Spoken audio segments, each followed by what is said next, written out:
Good morning everyone, good afternoon, and perhaps to some of you good evening as well. Today is Tuesday, it's about to be NA reset time and tomorrow will be reset time for EU. What is coming is 9.2.5, yes indeed. No, we already had multiple videos about this, stop being confused. Season 4 of 9.2.5, meaning the new Mythic Plus season, the new raid season, increased item level, raid tokens for gear, and all that stuff is months away. What is coming this patch? Besides some cool QOL for your alts in particular, we are also getting cross-faction play. So the key of this week is going to be Alliance players, right? Getting the gates opened to see the entire world. This is basically, spoilers, Attack on Titan. For 15-17 years, Alliance players have been stuck into a wall, seeing only themselves as a poor, minuscule part of the population, and now suddenly they are being opened up to the actual real world of Chad players, that is the Horde. With this being said, perhaps some of you are real hardcore loyalists of the Alliance who never really bothered to try to play the Horde, so you don't know. You don't know too much about the races, the race class combinations, and even the servers, what you will be seeing, joining your groups, playing with as soon as this patch goes live, so I'm here. I'm here to give a simple guide at what you could expect once this patch goes live with the type of players you might be seeing playing Horde. Let's start, before going into the actual game with the actual classes and races you will be faced with as Alliance players playing with Horde characters, it's the servers, right? It's the realms. Previously realms that if you were Alliance you have pretty much always ignored when it comes to PvE. You know, if you are from NA, servers like Area 52, Illidan, Tichondrius, Mal'Ganis are all super heavy Horde strongholds. And then for Europe you have Kazakh, Draenor, Taranmil, Twisted Nether usually are very heavily populated by the Horde, pretty much only populated by the Horde. So these are the servers most likely you will get to deal with as you start joining PvE content with the opposite faction. There are of course stereotypes that will still live cross-faction. For example, an Alliance players in NA might not have gotten as used to the stereotypes of Ragnaros being a Spanish-speaking server, or maybe Azralon being a Brazilian-speaking server. These are Horde-dominated servers that perhaps you didn't really have to deal with up until now, but it might happen that you encounter players from these servers who have gained over time quite the bad rep for not being too, I guess, too communicative with the rest of the English-speaking player base. Now, in NA, this isn't as much of a problem, because when you look at the servers, you know, EN, English, is pretty much the only server speaking language available all the way to the bottom. There's only a handful of non-English speaking servers. This is not, however, the same when it comes to Europe, because Europe, this is the English-speaking chunk of the servers. You see that it's actually less than half. There are actually a whole bunch of German servers, a whole bunch of Russian and French servers, and then a small amount of Spanish and Italian ones. So you will end up having quite the option, quite the variety of players. Now, from what I can see, of course, players in Europe tend to be speaking English more than players in NA if they are in a non-English speaking server. It's not that if you see anyone coming from any German server, they will be speaking just German. In fact, I have rarely seen someone speak German in my groups or raids, so it's not as popular, but it still might happen. I would have to say, I don't want to point fingers, but it's gonna happen the most to Russian servers. Those are the most guilty of abusing their moon runes in party and raid chats when the rest is trying to speak English. Another thing is going to be competitiveness, because one of the things that you should care the most about, or, you know, I think Alliance players will care the most about, is Mythic Plus, because this is what is really going to enable Alliance players to join in the pool of the player base into Mythic Plus, right? Which means you will get to deal with servers you have never seen before, Alliance side, if you're trying to make or you're trying to join a Mythic Plus group. In Europe, for example, all of the top Horde servers, as you can see here, are also the ones with the best PvE score. So generally speaking, it means the ones with the best progression, the one with the most amount of top level players, so to speak. For example, if you look at This is the highest, yeah. If you look at Kazakh, which is the highest ranking right now, they have, let's just put the cutoff at Anduin, yeah. They have 46 guilds at 8 out of 11 or higher, so 46 guilds. Maybe you are from a middling alliance server up to now, let's say this one right here, Argent Dawn. No, not Argent Dawn, Antonidas. So Antonidas is one of the more populated alliance servers in Europe, and this is the state of Antonidas. You know, as soon as you join the cross-faction 9.2.5 feature, you will get a flood of players from several servers based on how well they are into high-end competitive content, which means you will get to deal very often with these type of servers. For Europe, as I said, it's going to be Kazakh, Twisted Nether, Tavern Mill, and then for NA, it's going to be mostly Illidan and Area 52, which are completely dead Alliance side, but much more populated Horde side. So I'm assuming you're going to form your own opinions on the players from these servers. I'm just pointing out that, statistically speaking, these are the servers that will have the most high-end PvE players compared to the rest of the servers. You know, you have a much better chance at finding a good player queuing up from a server like Area 52 than you have from someone queuing up from Turalian. You know, Area 52 has this progress in PvE, for example, in Inward Encounters, where Turalian has this, right?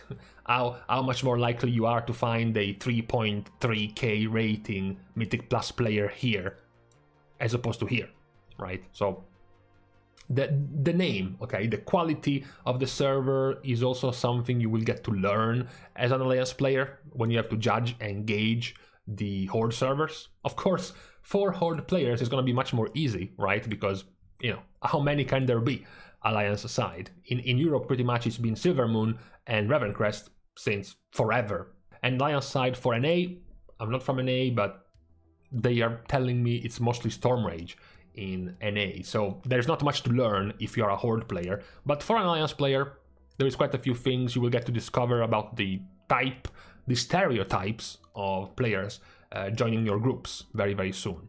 Talking about stereotypes, you have to go into another type of stereotype, which is the race and class combo. Another thing mostly Alliance players will get to deal with now, purely because of how many more Horde players there are going to be in this cross-faction feature. So let's start with the normal races, the general original races of the Horde.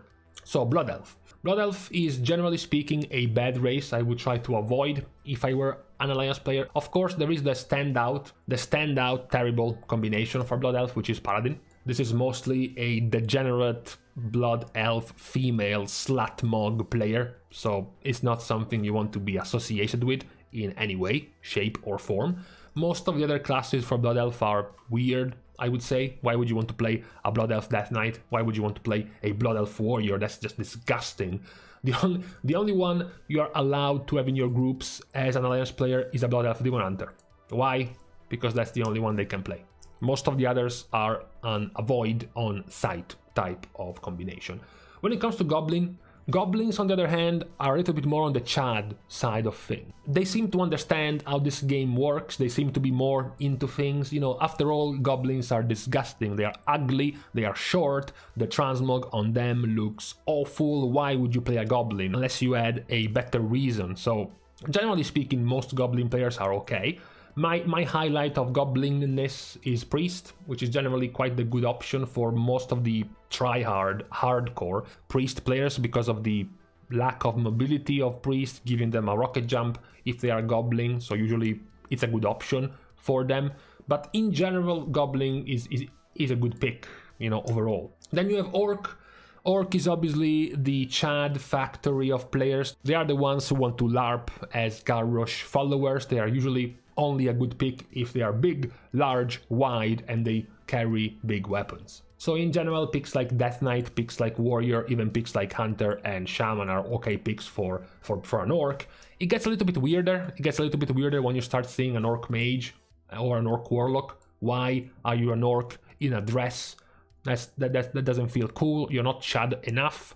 So this is generally the stereotype of Orc players. Beware of Orc players who are not wearing heavy armor. That's the TLDR. Then you have Taurens. In general, Taurens are the most chill of races for the Horde. You will hardly see some bad things about Tauren players. They are usually quite chill. Very likely they are also quite swole and massive units in real life. So overall, nothing too bad to say about Tauren players. Troll players are perhaps the hardest. They are perhaps the biggest melting pot of the Horde. It's very hard to pinpoint a particular stereotype about troll players, so nothing really comes to mind when it comes to being a troll. I would still, however, beware of troll rogues. Why would you want to be a troll rogue when next to you have undead? So undead, of course, has been the stereotypical edgy 14-year-old kid type of choice. Obviously, if you want to go for that, you have to go for the golden choice of edginess, which is undead rogue,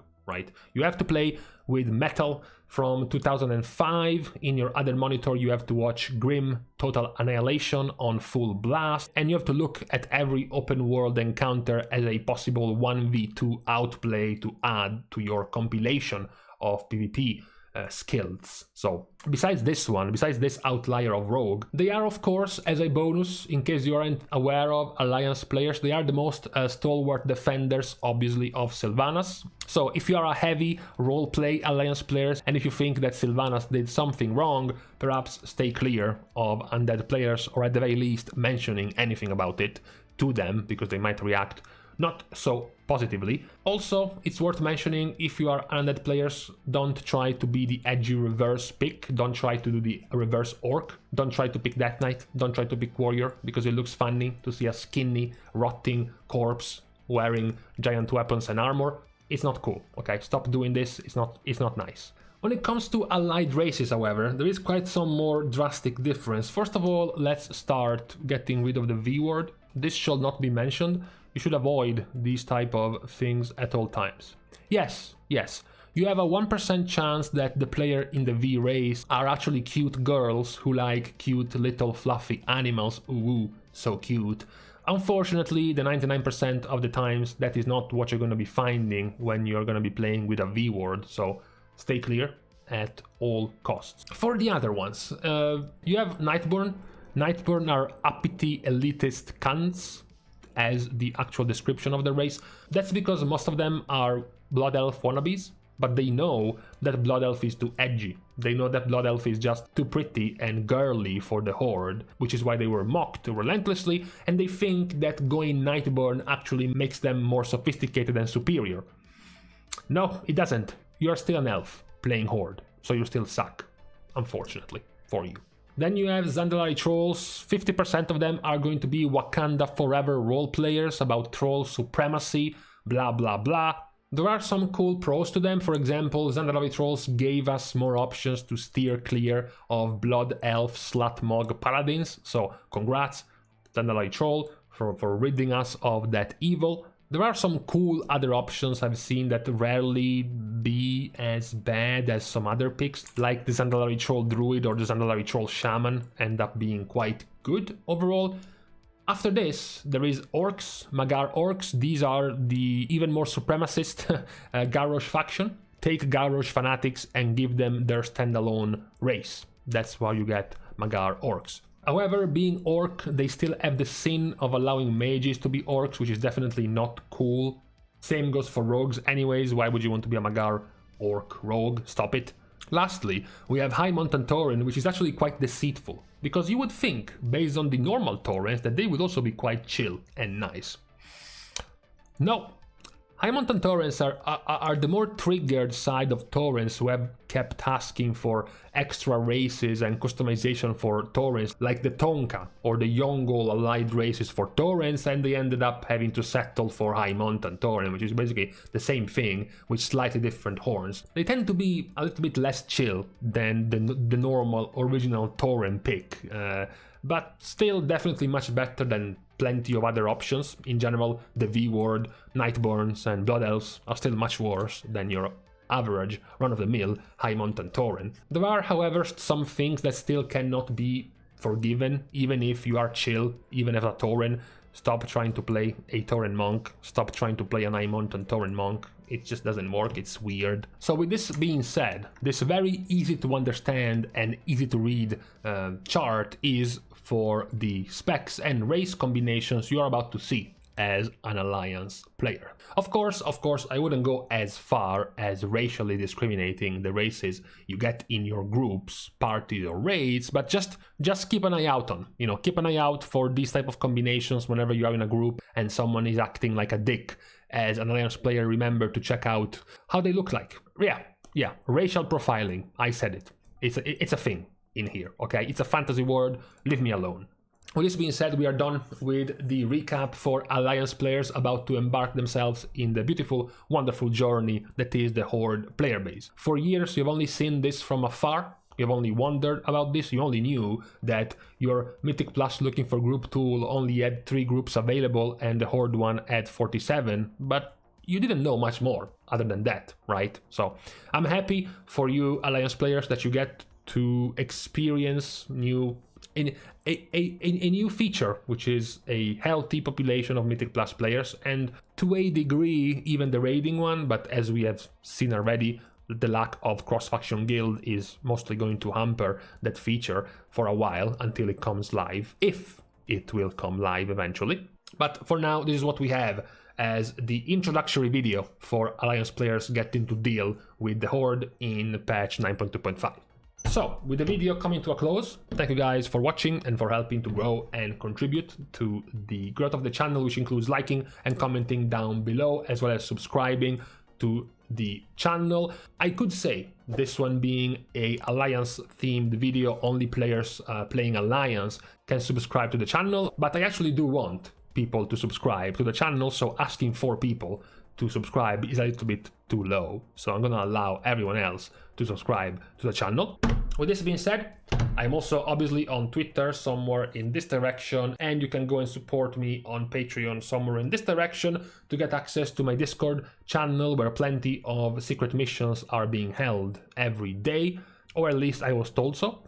Thank you guys again, see you guys soon, and in the meantime, fuck man, I had this thing, I cut myself while making food and it keeps like flicking every time I touch something and it hurts. Someone said, cover it up, idiot. Yes, it's a good idea. Later.